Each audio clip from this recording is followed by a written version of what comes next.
So thank you for being here for our Sun Love podcast. Today, we're super excited to have Nadine Artemis here, who is the founder of Living Libations Skincare. She's also an author. And personally, for me, it's really exciting because I've been a huge fan of Living Libations for many years. I was thinking about it before the call, and I want to say I started using your products back in 2009, maybe 2010. So it's been quite a long time, and huge fan. I've turned a ton of people on to the best skin ever. I use that pretty You have religiously. amazing skin. Oh, You well, have thank you. And I so honestly it's a lot to do with your products, and the best skin ever has been such like an amazing skincare find for me. And so, yeah, just saying that up front, super excited to be here. And, I think something I thought about before this interview was just that I see you as someone who is such a pioneer in the clean beauty world, and especially in terms of oils for skincare, like the best skin ever product.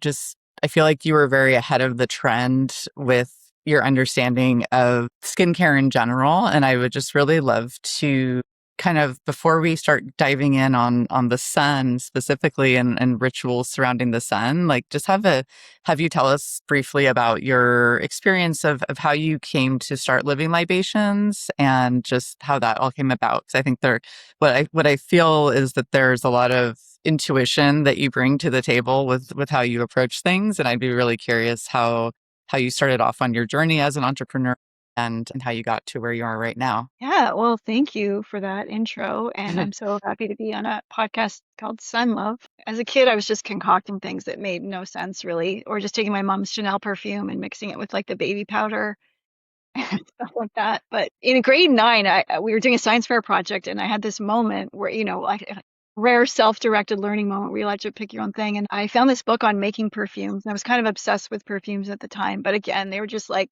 you know, commercial perfumes. It was the 80s. Everything was in like little tiny perfect bottles. And it was really fun to collect. And I would mix those. But then we had to do the science fair project, and I came across a book on perfume making and perfume history. And it talked about perfumes actually just from distilled, like rose and stuff, which was mind blowing back then because we didn't have that kind of information. Yeah.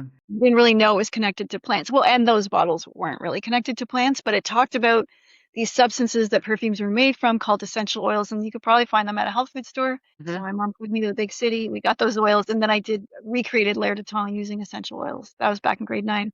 But life continues the 80s, and it was like very. I thought I found something natural with the Body Shop, and then I was to realize it was just another kind of petroleum promised land of BS ingredients. The dewberry was not a plant. The fuzzy peach oil had never been impeached. And it was just, but at that time, I was just like first year university. So, out on my own, cooking and like going to the farmer's market. And I walked by this health food store every day, and they had all these books. And it was in a house. It was called Grains and Beans and Things. I bought every book, every bean. And then I was like, I really found some good books in there that helped dissect the labels at the supermarket. It was such a good book. I can't remember what it was called, but like just finding out how like brown sugar was really like white sugar with molasses, Right. or that Right. all brand kind of had a cellulose. It was just like opened it up. So Yeah. then I looked at all the ingredient labels, and I was like, oh my God, like what even is this? And then I remembered about the essential oils, and then I just really started researching and reading and any book I could find. And that all just kind of came together. I felt like, oh, well, kind of like through understanding that most products were just BS, even if they said Mhm. they're natural. It was kind of a good moment because then I was like, oh, well, now I'm going to make all my own. I'm going to make my own perfumes and oils and everything. So as I was going through university, I just made my own little skincare line called Artemis Essentials. But it was fun because like people would respond and things would help. So I was trying to make things because I was also learning a lot from that health food store about just the body and reading books where, I don't know, just all those kind of common things like a headache or indigestion, sort of like why maybe you don't have to grab the Pepto-Bismol, maybe it's related to, Mhm. constipation, your headache, or the blackheads are related to constipation or whatever. Like all that was sort of coming together, coming out of just normal, 1980s North American upbringing. And we didn't have the internet, and we didn't have like all this information. So it's just sort of like finding my way through that, and then led me to distillers around the world because I had to find the oils that I was reading about in the ancient books, but I couldn't. And then the quality of oils. So I just started getting into all of that as I was going through university. And I also, as I was going through university, I chose products that were sort of like more oriented to what I was like researching, like projects on midwifery. And then I could like learn about birth, and then thinking about all the products, or not products, but things that would help a birth, Mhm. like yoni serums or breast serums and that kind of stuff. So I just always found that like that beauty could be, well, beauty really is health. And that if all those ingredients that we're putting on in the name of beauty are just like so toxic that they're going to have a cellular burden. Anyway, I graduated from university. I opened up North America's first full concept aromatherapy store. Yeah. And then that was like for the 90s. And I had all my formulas in there. We had a blending bar with all the essential oils. You could come in and get a custom blend perfume made. So that was super fun. And I just feel like it's sort of just been that path ever since of like refining what we're making for the body. And then I just keep like deepening my understanding of like how they all intersect. And of course, in the early aughts, the microbiome, we used to think the stomach was sterile. Then we understood the whole microbiome. And that really connects to our skin and our immune system. I have a book on oral care, wrote a book on skincare. So I just feel like bringing all those things together in sort of the name of beauty, but really when we can take care of our body in these ways, which to me is like allowing that beautiful natural intelligence of our bodies to do what it should be doing, so we can work with it in our quote unquote beauty routines, not against it. And then it all kind of comes together. And I also feel like besides what we're sort of taking care of our bodies with, that we really also need to bring in the elements as sort of one of our finest bathing beauties is like the sun and earth and air and good water are very key to our vitality. And so, yeah, and I think what you touch on is this concept that we use a lot at Sunlove, which is, we call it holistic sun care, but it's sort of what you're talking about, which is like holistic.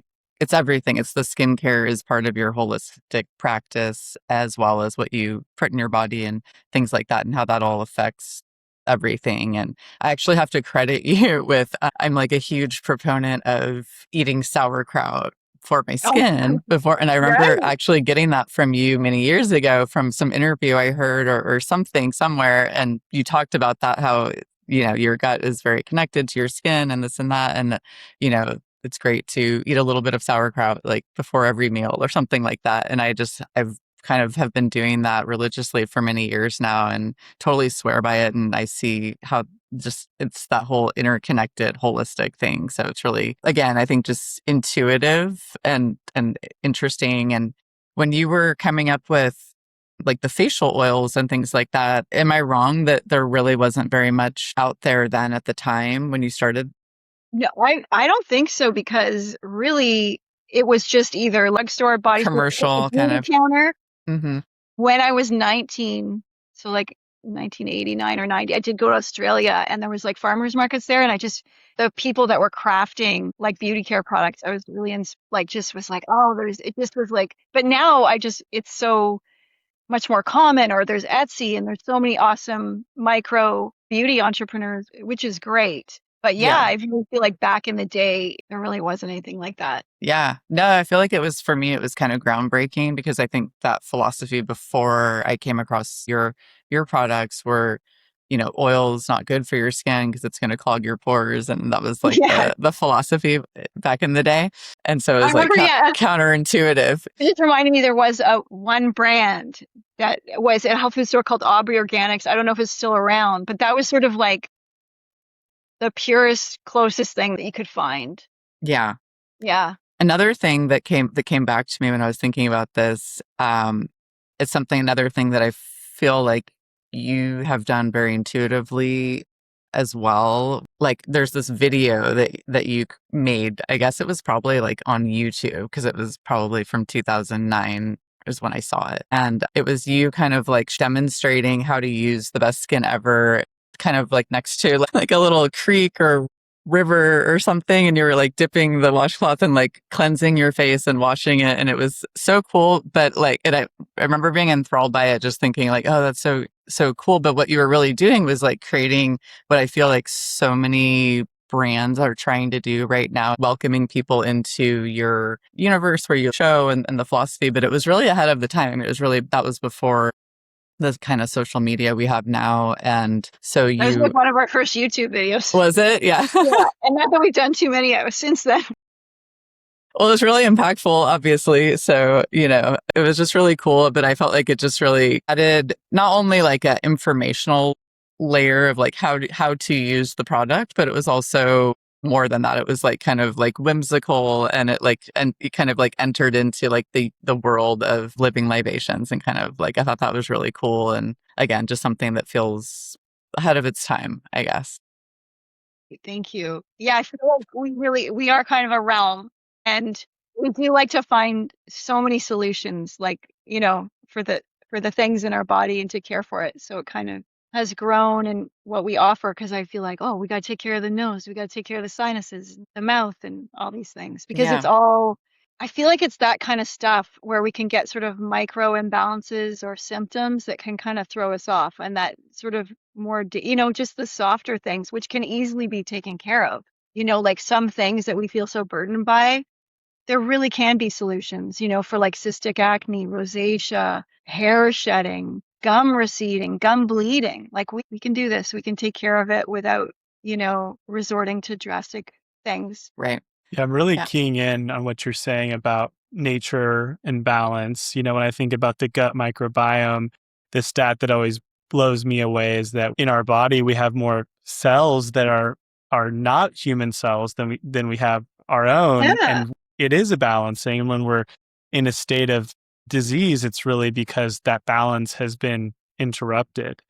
And I'd Hmm. love to get your thoughts on what we're hoping to contribute towards with Sun Love and trying to create a world that's more in balance. Because here's another stat that I think is fairly accurate, and it's unfortunate because I believe that for the average American, we spend 80% of our days indoors, right? Sitting in front of a computer, hiding from the sun, being fearful of it. And I've just, since you've done a lot of, writing and meditation on these subjects, would love to get your kind of your opinion on, like the current challenges that we have as people in trying to find that balance. So yeah, I think obviously the sun is, to me, the lack of it, denying of it, is a great imbalancer, so to speak. And I was kind of determined in the 90s, coming out of the 80s, of the like, I mean, it's probably still this way, but just I remember growing up and you just be like, wear the sunscreen, don't go out between 11 and 3, blah, blah. And I was just like, I don't know, it just feels so good, and I like Yeah. the white tan, and I felt like, I remember if we were going to go out and party, I was like, well, we got to get some sun first, like it just felt like your outfit wasn't complete until you had a little bit of a tan. And then there's that beautiful glow that like you can just feel it, after being in the sun. It just like it carries with you, and you just have that like ember for the day. But on a grander scale, obviously the sun is like making everything live. I mean, there's a whole universal thing, but without the sun, we would not be alive, and the plants wouldn't be alive, and all that kind of stuff. We wouldn't have a planet here. So it's pretty important. And it really hasn't been until the 1950s that we got a little bit crazy about it and had all these chemical solutions. So there's like that whole part, but then there's just sort of like our night and day situation, which seems like every decade we are getting more things that are disturbing that grand balance, which I think one of the grand balances, because our whole biology is circadian. So even though it's 2026, our cells, are still primal, and, your toe, the cell in your toe will know at night if the light is on, so our cells know what's going on, and they haven't caught up to, our 24-hour neon blue light lifestyle. So I think it's very key on a grand scale to think of like dark nights and bright days. So we need to protect our darkness. And one of the key things that I found to be so life-changing about 8 years ago, where we just only have amber incandescent lights on at night. So past sunset, huge difference. And then doing some things to help mitigate with screen the blue light. So I actually have my phone on night shift all day, because your eyes will be so happy if you do that. And then at night, because night shift isn't strong enough for the night. Then there's like a red layer you can put on. And I will still also add in the blue blocking glasses at night if I have to pick up my phone. And I think that's huge because since 2010, 2012 was the influx of the LED. And the main issue with the LED is there's no infrared. So there's no life force in there to balance the blue. And our bodies there's nowhere in nature where there's blue light at night. Blue light is daytime signaling. So if we're on our phone at midnight, just raw, and we have that blue light screen looking back at us, that's just not a good rhythm or good practice for any kind of balance. And it will catch up eventually. And again, you could be a night owl, but you just have to, mitigate it.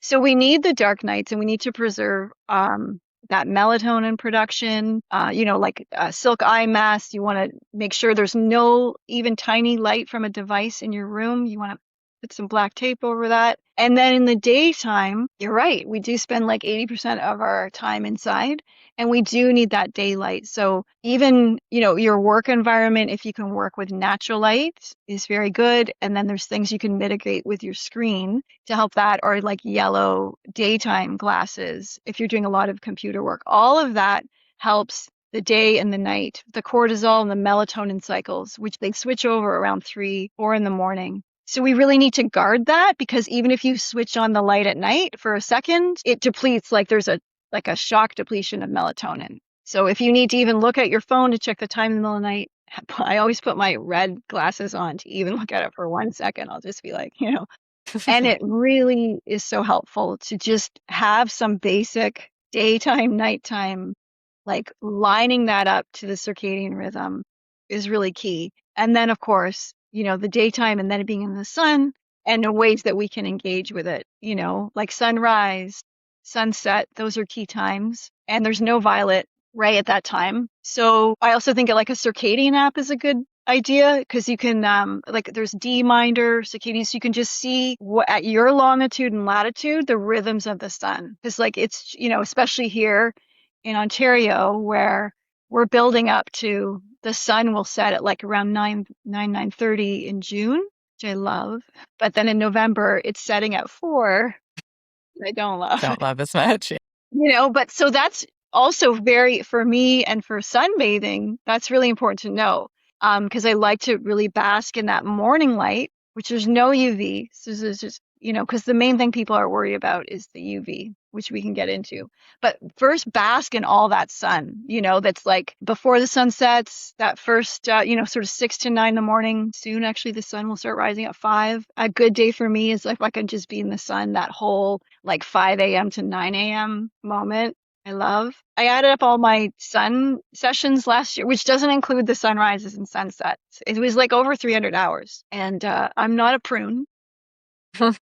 I didn't shrivel up, but I do find that's just so beautiful. And then what's great is you can track that your intake of vitamin D, and then you put in your Fitzpatrick skin type, which is just sort of 1 to 5 if you're like Irish or basically like a Mediterranean olive skin. And then you put in your longitude and latitude, and then anytime you're in the sun, you put like the cloud coverage and stuff, and then you can track your D, because that dance with vitamin D is something that we do need to be replenishing every few days. That's how the vitamin D system works. But that's just one of the things from the sun. We don't know everything. Like, we know a lot. We know that it creates like 12 types of beneficial cholesterol, for example, like something called lumisterol. There's a very healthy cholesterol sulfate. Looking at the sunrise activates different amino acids. It activates antimicrobial peptides. Like, it's juicy. It's life force. It's there for you. And if we try to get through this life without engaging with the sun, I think your quality of life will not be quite as good, because what we also know now is there's studies that show if you're ample in vitamin D, your chance of breast cancer, for example, goes down 50%. That's more beneficial than stopping alcohol, which is about 15%. So you really could be in the sun and drink some margaritas, maybe.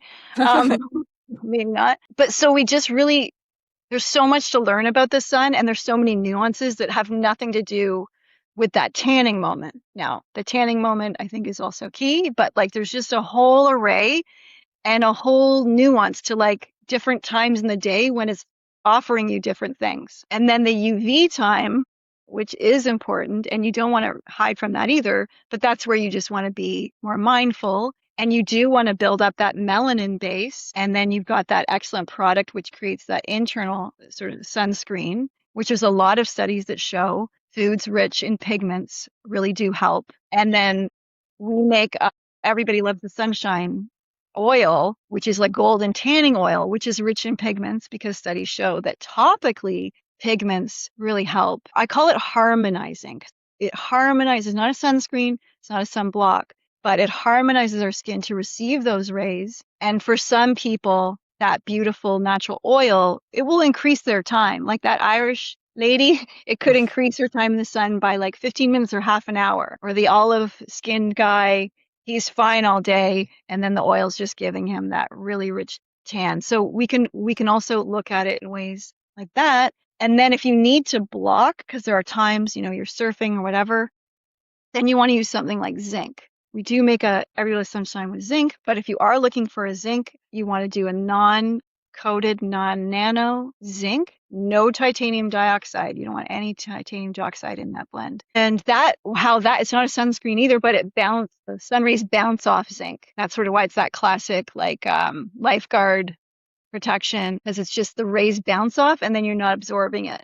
And then one of the biggest issues with sunscreen is, well, first of all, like if you are going to be in the sun, I guess some people use sunscreen and then they're like, great, I can just sunbathe for 4 hours now. And it's like, well, you don't need to sunbathe for 4 hours, and it's not really recommended. I mean, sometimes I do, but it's because I'm coming in from the morning where there is no UV, and I have a base layer, generally speaking. So you don't want to just be baking in sunscreen because A, there's chemicals. B, it's like kind of anesthetizing your actual body that may be giving you warning signals to be like, hey, now's time for the shade. Mm-hmm. And besides all the chemicals, it's a whole other story. But there's, in North American sunscreen, there's things like oxybenzene, which is banned in Europe, but it's here. And that's non-carcinogenic ingredient until it's exposed to light. So there's things like that. Yeah. But the main issue to not use sunscreen is, well, two reasons. Well, many reasons, but one is there's in my book I have a chapter on sun care, and there's I do have more of the stats in there, but there's one study, a Cochrane review, which is it's like a medical board that groups studies and then gives you a study on the studies. And they did 14 studies they grouped together, and the bottom line was that they found that people that wore sunscreen had more freckles, more moles, and more skin dysbiosis. The things that you were using the sunscreen to avoid. Yeah. Whereas if we build up melanin in our own reserves and we're eating, things like pigments and hydrating, not just like hydrating on Coca-Cola and Fruit Loops, but like actual nutrients, then what we're offering to the sun, because it's like a two-way, it's like two to tango, we're offering, a better, it's like kind of the difference between cooking with Pam or like the spray on Pam or like some olive oil, and you don't want to cook with Pam. So that melanin too just builds up a healthy melanin layer in the skin, which is essential. I mean, melanin is not just a tan. It's your immune system, anti-inflammatory. It's just like beautiful to activate the melanin in your body. And the worst part of the sunscreen is that it divides the reception of the sun rays. So instead of just getting the whole, here I am, here's the sunbeam in my skin, you're getting the sunscreen filters out UVB. So you just get isolated A. UVB is what's helping to generate the vitamin D. So now you're in the sun the whole time and you're not getting any vitamin D, which is silly. And then you're getting isolated UVA, and UVA without its ultraviolet partner UVB is sun damaging. So that's like, if you think of like a trucker that goes westbound every day, at 5 for years, and that side of his arm through the glass has just probably got more freckles on it because he's getting the sun through the glass, and that glass is filtering out the UVB. So you're just getting the UVA. So you don't want to have beautiful, sunny windows and everything, but you wouldn't want to be sitting like right in a sun patch with a closed window for an extended period of time, for example. Got it. Interesting. Yeah. So to be in the sun, just you do what you want to do. You want to time it. You want to know like your longitude and latitude, how much vitamin D are you generating, and then know what's good for your body. and then you get out, or you put on a clothing and hat. It's still good to be in the sun, or even there's studies show being in the shade, being near a tree, all of that is like you're still getting all of this beautiful infrared energy, and it's still really beneficial to, of course, be outside and all that good stuff. But the morning hours are very juicy, and you can find out where there's no UV. And even in the first hour of UV, it's very mild. So that's a good time to start. But that usually there's about 3 or 4 hours before the vitamin D kicks in, the UV, and that's such a juicy time, to even be out in the sun. And that is actually what's generating the mitochondrial melatonin. It's setting you up for the nighttime release from the pineal gland. It's that morning red light, which we always used to get on a more primal biological level. And that's like the OG red light mask. So if you have that beautiful time in the morning, you don't need the red light mask. Now, it's good to have red light for periods without sun, that kind of thing. Very good tool to have, but it's good to get the real thing. Yeah. It does feel so different too, that morning light, that it just has a whole different, you just kind of like feel it penetrating into your body in a different way. Yeah. And you can feel when the UV comes, you can feel those minutes. You can feel it change. It's neat. Right. Yeah. In Costa Rica too, I noticed right when the UV came in, the cicadas started in the morning. It was really neat. The warning. Amazing. Dominic, do you have any sense? Yes. Always have lots of questions. I loved what you said, Nadine, about kind of this genetic memory, right? Going back to our primal days and how, our cell that's in our toe will know if the lights are on or off. But then I also think too, and I think, just knowing what you've done with Living Libations, that our genetic codes are different, right? We all share the human genome, but based on the environments that our ancestors were exposed to, like there's different bodies have different needs. And I just love to hear a little bit about your philosophy with, how you bring that forth from a skincare point of view, or a beauty point of view. There's probably rules that apply for everyone, right? But highlight what makes us different. You mentioned that you had like build your own perfume bar, right? And that was a very experiential way. I'd just love to hear a little bit more about that. I find that so unique and a powerful approach. So we'd love to explore that a little bit more. Yeah, I mean, everybody really is biologically unique. There's so much to share, but then we also just have like the different like DNA blueprint, what sort of SNPs do we have in the DNA? Like I found out I was actually like, I need a little bit more vitamin D than most people. So I was like, well, I got the message, I think, a few years ago. So I'm glad that I did find other ways to bring it in and not just rely on like a supplement, because for some people, they don't absorb that, and it's very key. And again, even if we do absorb, that vitamin D is fat soluble and it's very useful. But what we get from the sun is a water soluble vitamin D that's very cleansing to the blood, the immune system. Like now we know if our bacterial ligands aren't filled, which is part of our immune system, if they're not brimming with vitamin D, then our whole immune system gets shut down. And so that kind of harkens back to why, like in the 1920s, they were able, they were looking at the heliotherapy and healing things like tuberculosis or Epstein-Barr, or that might be more now. But the Epstein-Barr, for example, responds very well to sunlight. But now we're seeing why we had this ancient wisdom, and we can look at it through the lens of science. But yeah, everybody is sort of individual, and that's sort of why I also love the essential oils, because they do what they're supposed to do, but they work with each person individually because they are like bacteriostatic. They have this innate intelligence that just works with everybody's physiology in different ways, and not only just the response to something like an aroma, which can be very independent or individual, very subjective. The application of the oils, it will take care of different things for different people. So it's like where we can use something that was designed for many people, but it will filter into their system in a way that's going to work for them and go where it needs to go. So that's kind of a fun thing about the ingredients that we work with. That's fantastic. That's really, I love it. I love all the science behind it is so helpful too, just to hear. Was there anything else you wanted to share with us? I think we had about. Well, I was going to add that vitamin D, there's some vitamin D lamps too, which are also good, especially because we have like a long winter. Yeah. It's not always sunny, so I do find that helps. Um, there's one by Midolux, not that I'm affiliated or anything, but I've just been finding that so helpful. It really helped me this winter. I don't know why I didn't use it earlier, but they've been making. I have one that it wasn't made in the 1950s, but it's the same brand, and they've been making them since the 50s. Is it These like a sunlight. red light kind of light, or it's a They're vitamin D vitamin D light? lights. So Okay. they actually they have some of the Midolix one has red light with it, but it also has just light to generate the D. It also has a sensor. So if you get too close, it will tell you, which is very handy. Yeah. Nice. Yeah.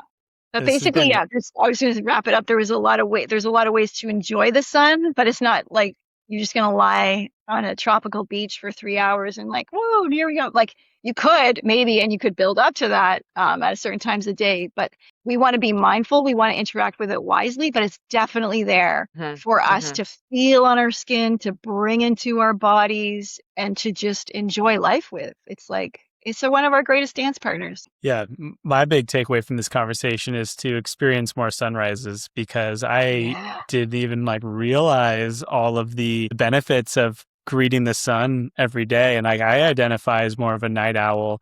That's where, I don't know, I have this restlessness and I just get usually very productive at night. And I don't know if that, some studies have shown that some people are hardwired to be up at night, right? And maybe that does have to do with their genetic memory. So there's always someone on guard, right? Someone protecting That's the true. tribe. It's always like an interesting concept to me.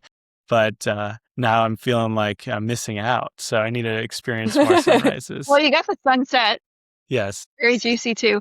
If I were up late or when I am, I just make sure that I'm protecting as much as I can. So, putting the red screen on my phone, so beyond the night shift, having the incandescent bulbs, and that definitely mitigates a lot of stuff. And then you're not depleting the melatonin, because sometimes the not having the melatonin, and it kind of wanes every, year that we're spinning around the sun. So it's something we really want to preserve. I mean, we can, we get it through food, we get it through the sunlight in the day, but we want to make sure that we're honoring like the melatonin reserves and not just depleting them by like switching a random light on at 3 a.m. or looking at our blue light phone screens at 3 a.m. and then not being able to fall back asleep. Wondering why we have insomnia. Yeah. Also, on an interesting note, keeping your melatonin juicy and your vitamin D levels, which eventually the sun will, but if you haven't been in the sun for a while, going in with ample D. And melatonin is amazing for that. It's actually like if you can take it in the day, takes a little bit of adjusting. You may need a couple naps, but you can get really used to it.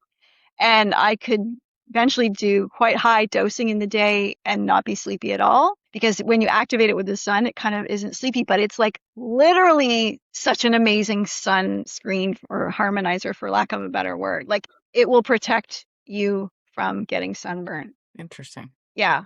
So you can do like a friend, Dr. John Laurence, I don't know if you know him, but he has like a company and they make melatonin suppositories, and they literally have ones for the sun. Check that So out. That's fun cool. things, totally fun Yeah. experiment. It definitely is. Well, thank you so much. This was really just such a pleasure to get to talk to you and hear about your story a little bit more and hear your philosophies and insights around the sun. I think it's super helpful information for people, because I do feel like we haven't quite like come out of that 80s mentality of like totally fearing this, or maybe in the 80s it wasn't so much, maybe it was a little later, but just like It might that. have been one of the peaks. I feel like we were, I think I mean, it might have just, and then since then, I Yeah. think it might have been the same. And I just sort of bowed out. Up until about the 40s, it wasn't, you weren't thinking about the sun that way. Like there was the 1902, Niels Feisen won the Nobel Prize for heliotherapy. Then in the 20s, this is a great thing to Google. Google Dr. Auguste Rollier, Rollier, Auguste with an E.